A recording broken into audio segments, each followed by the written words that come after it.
AI 導入で俺をクビにした上司が全システム崩壊で土下座。 AI で全て自動化する。お前はクビだ。お前の AI 暗黙知は学習できないだろう。これは俺が AI 導入でクビになったのに、その後全システム崩壊で土下座されて大逆転した話だ。俺は29歳の社内 SE で従業員120名の中小製造業で働いている。うちの会社は創業60年の老舗で精密部品を製造してる。俺の仕事は社内の全システム管理、基幹システム、給与計算、販売管理、工場の生産管理システムまで全部一人でやってる。一人で全部。中小企業あるあるだな。まあ8年やってるから慣れたもんだ。ただシステムってのは見た目以上に複雑なんだ。取引先ごとに微妙に違うデータフォーマット、部署ごとに異なる業務ルール、古い設備との連携の調整、マニュアルには書けない暗黙のルールが山ほどある。それな、現場にしかわからない知識ってあるよね。そんな俺の平和な日常が3ヶ月前に突然終わりを告げることになった。その日、全社員が会議室に集められた。皆さん、今日は大事なお知らせがあります。我が社もついに DX の時代です。新しく CTO をお迎えしました。はじめまして、西村と申します。大手 IT 企業で15年 AI 開発に携わってきました。これからこの会社を最先端の企業に変革します。何回式だかそう。この時は正直嫌な予感しかしなかった。君が社内 SE の田中くんだね。はい、よろしくお願いします。早速だが、君の業務をすべてヒアリングしたい。リストアップしてくれるかな。わかりました。俺は業務内容を詳しく説明した。基幹システムの保守運用、トラブル対応、取引先との連携システムの調整、月次、年次の処理、特に取引先ごとに細かい調整が必要で、 A 社は25日締めだけど実際は23日に仮締めが必要だったり、 B 社はデータフォーマットが独特で。ちょっと待って、それって全部マニュアル作業なの？いえ、基本は自動化されてますが、取引先の担当者の癖とかシステムのフォロ調整とか長年の経験でわかる調整が必要なんです。ふーん、それって要するに単純作業の繰り返しだよね。いや、そんな単純じゃ。今の時代、こういう作業は AI で全て自動化できる。チャット GPT と RPA ツールを組み合わせれば、君の業務の9割は不要になるよ。は。こいつ何言ってんの？でも取引先ごとの細かいルールとか暗黙の了解みたいなものがあって。暗黙の了解、そういう時代遅れの考え方が生産性を下げるんだよ。全部データ化して AI に学習させればいい。でも例外的な処理も多くて。例外？ AI は膨大なデータから学習できる。人間が手作業でやるよりはるかに正確だよ。いやいや、現場を知らなすぎる。典型的な AI 信者だな。必死に説明を試みたが CTO は全く聞く耳を持たなかった。社長、提案書をまとめました。 AI/RPA ツールの導入により業務効率が 300% 向上します。 300% も。はい、今まで人がやっていた作業を全て自動化できます。素晴らしい。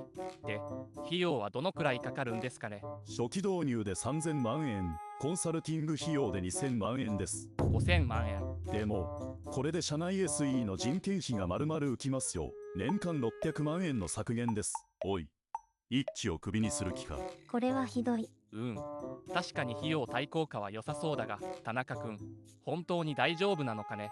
社長、システムというのは単純じゃないんです。取引先との連携とか例外処理とか。だからそれが時代遅れなんだって。 AI なら全部学習できる。社長、私を信じてください。私は大手 IT 企業で最先端の AI 開発をしてきたんですから。そうか、じゃあお願いしよう。ありがとうございます。あ、それと田中君。はい。3ヶ月後に AI システムが本稼働する。君の業務は全て不要になる。つまり君はクビだ。わかりました。その日から俺の地獄の3ヶ月が始まった。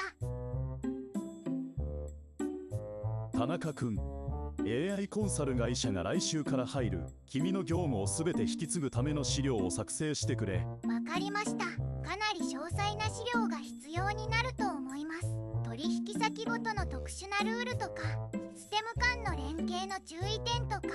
いや、そんな細かいことは不要だよ。 AI が実際の業務から学習するから、簡単な業務フローだけで10分。でもそれだとトラブルが。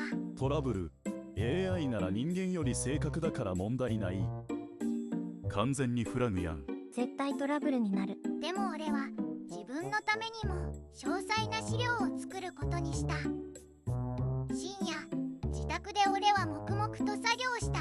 全ての業務を詳細にドキュメント化していく。 A 社の処理は毎月23日に仮締めが必要。理由は担当の山田さんが25日前に確認したいから。 B 社のデータは文字コードがシフト字数 UTF-8 で送ると文字化けする。 C 社は月末の最終営業日に必ず電話確認が必要。過去にトラブルがあったから。工場システムの設備ナンバー7は老朽化していて、データ送信は3回に分けないとエラーになる。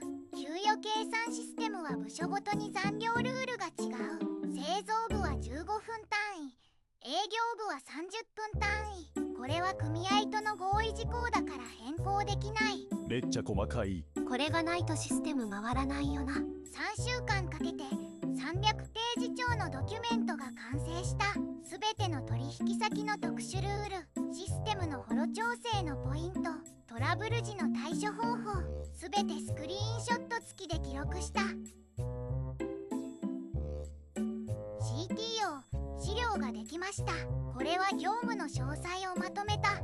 300ページ、なんでこんなに作ったの？簡単なフローだけでいいって言ったでしょ。いえ、これはすべて必要な情報です。取引先ごとの特殊ルールやシステムの微妙な調整点を。はいはい、わかったわかった。でも AI には不要だよ。まあ念のため置いとくけどね。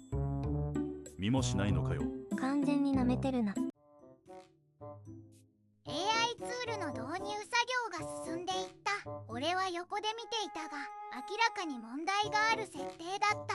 これで AI の設定は完了です。基本的な業務フローを学習させました。取引先ごとの特殊ルールは AI が自動で判断しますから大丈夫です。ほら、問題ないだろ。でも文字コードの変換とか給与計算の部署別ルールとか。しつこいな。君のやる気のなさが透けて見えるよ。自分がクビになるのが悔しいからネガティブなことばかり言ってるんだろ。わかりました。でも俺は密かにテストを続けた。自宅で AI ツールの動作をテストしてみた。 A 社の処理失敗、 B 社のデータ変換、文字化け、給与計算、全部署で計算ミス、工場システム、設備ナンバー7でタイムアウト。100件テストして95件が失敗。これも全て記録した。 95% 失敗って完全に使えないじゃん。一致の準備が光るな。ついに最後の日が来た。田中君、今までご苦労様。明日からは AI が全部やってくれる。君がいなくても何にも変わらないよ。そうですか。最後に一つだけ、何かトラブルがあったら俺が作った資料を見てください。はいはい。でもトラブルなんて起きないから。では失礼します。フラグ立ちまくり。明日が楽しみだな。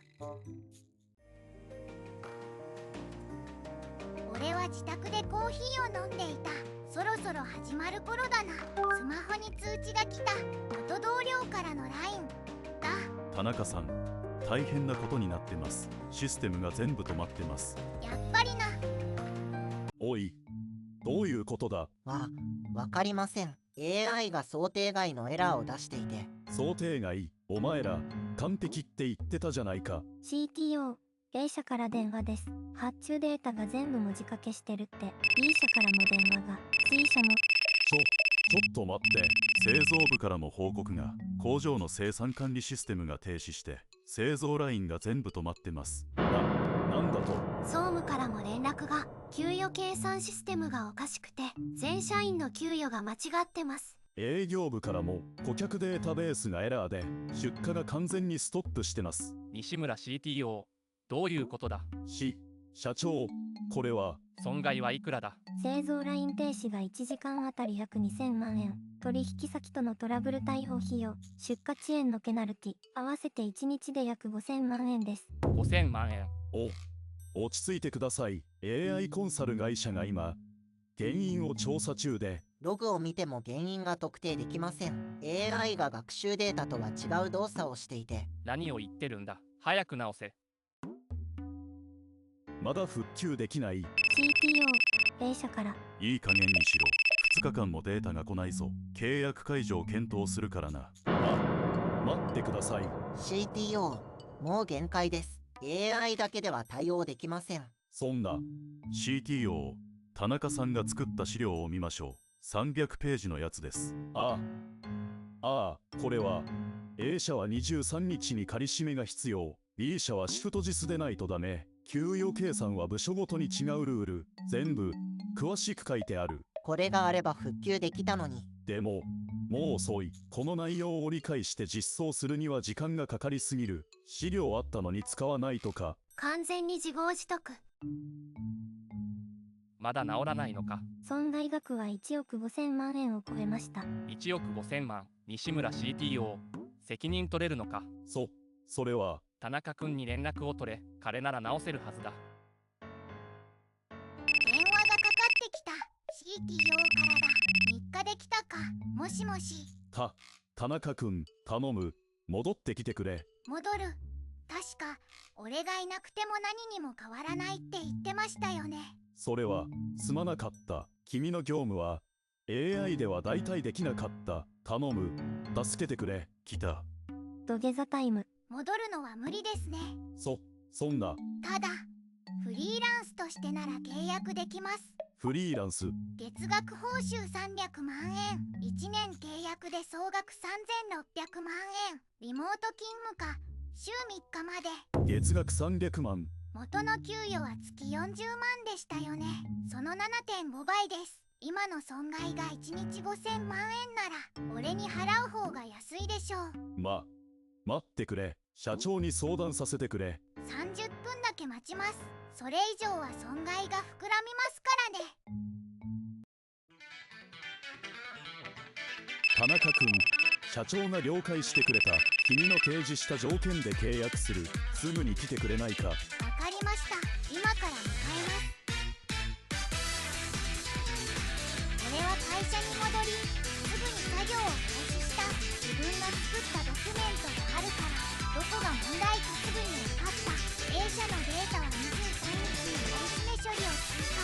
B 社は人実への変換処理を追加。給与計算は部署ごとに異なるルールを設定。同乗システムは設備ナンバー7専用の分割送信処理を追加。田中さん、早い。システムが動き始めました。そして半日後、すべてのシステムが完全復旧した。やった。田中さん、ありがとうございます。素晴らしい。田中君、本当にありがとう。原因は明確でした。 AI は業務の表面的な流れは学習できる。でも暗黙知は理解できない。取引先の担当者の癖、過去のトラブルから生まれた暗黙のルール、部署間の合意事項、こういった人間にしかわからない知識は AI には学習できないんです。これが暗黙知か。人間の価値を証明したな。そして株主総会が開かれた。西村 CTO、説明してもらおうか。 AI 導入に5000万円、システム停止の損害1億5000万円、フリーランス契約で年間3600万円、総額2億5000万円以上の損失だと。申し訳ありません。私の判断が甘かったです。西村 CTO、君は CTO 職を解任する。平社員への降格とする。給与も元の半額とする。俺のその後だが、フリーランスとして年収3600万円、元の年収500万円の 7.2 倍だ。週3日のリモート勤務で自由な時間も増えた。副業で他の会社のコンサルも始めた。オファーが殺到していて、来年の年収は5000万円を超えそうだ。すごすぎる。年収5000万とか夢があります。一方、元 CEO は合格後も会社に残っているが窓際部署で誰からも相手にされていないらしい。給与も大幅に減って生活は苦しそうだ。業界内でも噂が広まって AI 万能論の失敗例として有名になってしまった。完全にブラックリスト入りだな。転職も無理そう。 AI は便利だ。でも万能じゃない。人間の経験や知識には AI では代替できない価値がある。それを証明できてよかった。以上、俺のスカッとした話でした。最後まで読んでくれてありがとう。牛をつ面白かった。一気 DJ またすれかけてくれ。